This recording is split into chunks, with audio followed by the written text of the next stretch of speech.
की बात आ रही है महिलाओं को 50% हिस्सेदारी देने की। अब ऐसे में इस तरह की बातें होंगी या बयानबाजी होगी। नहीं, देखिए, एक तो अभी जो हमने पहले उसका जवाब दे दिया कि अगर किसी कहावत को हम किसी चीज़ को समझाने के लिए कर दें तो उस चीज़ को नहीं होना चाहिए। एक बार राजा पटेरिया ने बयान दे दिया था तो उसका धड़ाधड़ अंदर कर दिया था और विजय शाह का सबूत ही नहीं मिल पा रहा, जबकि राजा पटेरिया पूर्व मुख्यमंत्री थे, ये पूर्व मंत्री थे और ये मंत्री थे, तब भी इनके बारे में वीडियो नहीं मिल पा रहा और नहीं मिलेगा। प्रियंका जी कितना भी बोलते रहे, आप में हिम्मत नहीं है कि आप विजय शाह को निकाल दो, देख लीजिएगा, मैं चैलेंज कर रहा हूं, निकाल के बता दीजिए। नंबर एक। दूसरा, ये जो बता रहे हैं इस टाइप का माहौल प्रदेश में करते हैं, साथ में मत बोलिए, गलत बात देखिए, मैंने एकदम आपके झूठ को आपकी प्रियंका जी सुन लीजिए, पूरा सुना है। ये प्रियंका जी गलत बात में, प्रियंका जी सुन लीजिए, प्रियंका जी आप प्रियंका जी सुन लीजिए। राहुल गांधी की बात करती है, वही राहुल गांधी 400 पार की हवा निकाल दिया आपकी, 400 पार की हवा निकालने वाला कौन? राहुल गांधी। राहुल गांधी जातिगत जनगणना का विरोध करने वाले आप लोग, राहुल गांधी ने मजबूर कर दिया कि गणना करने के लिए आपको। जब पाकिस्तान भारत का युद्ध हो रहा था उस समय आपने जनगणना के मुद्दा पे आपको हाँ करने के मजबूर कर दिया। तीनों काले कानून महिलाओं को लेकर बार-बार टिप्पणियां नहीं करी हैं। चुनाव नहीं होता, इनका स्ट्रेटजी है। आप लोग एक मिनट यही है, कोई ऐसी बात बोले समझ में ना आए तो साथ में बोलते रहो। प्रियंका जी एक मिनट, भाजपा का कार्यकर्ता यही करता है, सब लगा एक वन बाई वन बोल दीजिए, नहीं चुप रहेंगे वो। एक मिनट देखिए, इनका जो प्रशिक्षण कैसे दिया चुप है, रहूं? जवाब इंटरेक्शन करेंगे तो देखिए, हो ही नहीं सकता, हो ही नहीं सकता। अच्छा आप दोनों चुप हो जाइए, मैं जरा नहीं, हम बता रहे हैं, देखिए, ये अपने प्रशिक्षण का एक नमूना। जब मेरी बारी थी तो आप क्यों बोल रही हैं? आप अपने प्रशिक्षण का एक नमूना पेश करिए। वाह प्रियंका जी, वाह। मुझे दोनों को चुप राहुल करके गांधी एक जिंदाबाद, मिनट, राहुल गांधी जिंदाबाद। आप दोनों चुप हो जाइए। राहुल गांधी जिंदाबाद, राहुल गांधी जिंदाबाद, बिल्कुल ठीक है, जिंदाबाद। राहुल गांधी जिंदाबाद। प्रियंका जी, सुन, मेरी बात सुनिए। गुलामी की आदत इनका नहीं, प्रशिक्षण का क्या नमूना पेश कर रही है? मेरी बारी में बोलती हैं, गलत बात है।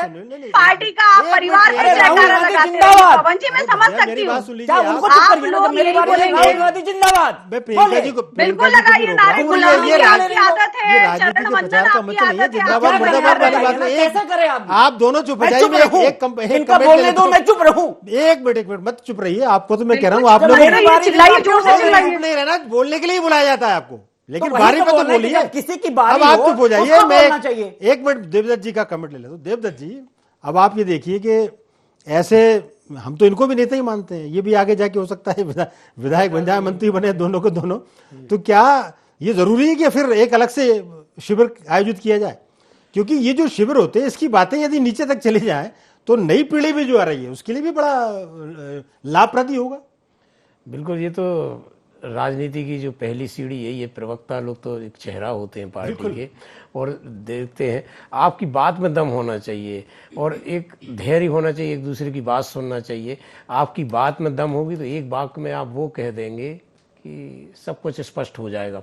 मुझे लगता है कि आपका संदेश क्या बनेगा जनता के बीच, आप उसको मुद्दों को तर्कों के आधार पर बात करिए तो उसको सत्य ही संप्रेषित होता है। इस बात को आप लोग याद रखिए।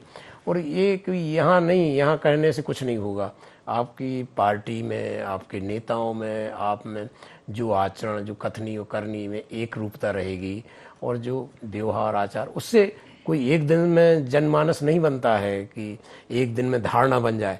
धारणा बहुत धीरे धीरे आपके एक एक बोलने से, एक एक कदम से, एक एक कार्य से बनती है। कौन सी प्रवृत्ति रहती है वो? मतलब इतना ट्रेनिंग देने के बावजूद भी लोग मानते नहीं, तो ये क्या है? कुछ ना कुछ दिमागी असंतुलन इसको कहें या हैबिचुअल कुछ चीज़ें होती हैं जो नैसर्गिक टाइप की होती हैं कुछ लोगों में, या उनको जो पहली बार यदि गलत बयानबाजी की कार्रवाई कर देते तो सही बात है, तो सुधरता, या और लोग उससे सबक लेते। आप देखें, जब विजय शाह का मामला आया तुरंत ही वो पन्नालाल साक का, जगदीश देवड़ा का, नरेंद्र प्रजापति, लगातार बयान आ रहे थे ऐसे ही।